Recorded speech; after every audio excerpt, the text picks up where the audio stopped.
paubos ng paubos ang population ng mga Pilipino dito sa Israel dahil wala pong pumapasok. Good morning everyone.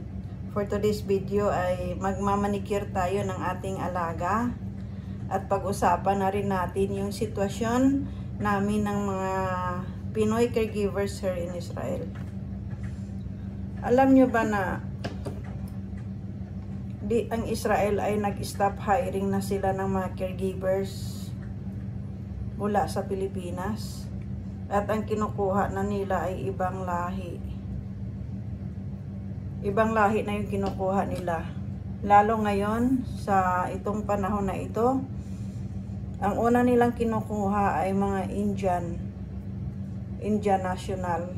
Kasi noong October 7 last year 2023, kung naalala nyo, yun yung pag-atake ng Hamas dito sa Israel. At mayroon nga tayong mga kababayan na napatay ng Hamas at mayroon din tayong mga now states. So kinabukasan nag-announce agad ang India para magbigay ng simpatiya sa Israel na sila ay tutulong para kung ano yung problema ng Israel, andun ang India. So tinanggal ng mga Israel yung mga Arab workers ng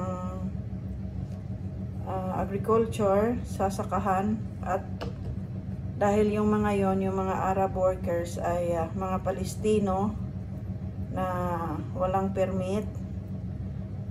So tinanggal nila lahat dahil siguro na rin sa galit nila sa Palestine dahil sa ginawa ng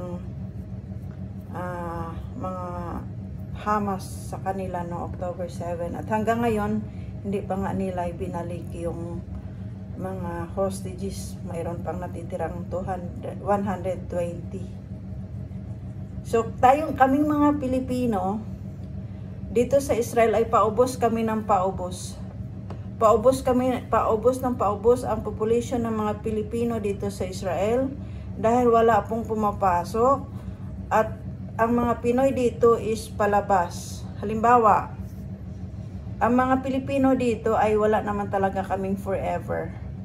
So kung mawalan kami ng visa at wala nang magbibigay sa amin ng visa, pwede na kaming mapauwi sa Pilipinas or pwede kaming hulihin ng immigration at ma-deport.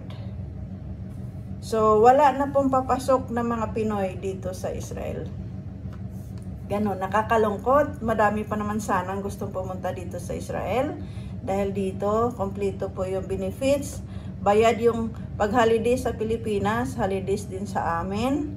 Tapos mayroon kaming severance fee, mayroon kaming annual leave, at mayroon kaming annual vacation.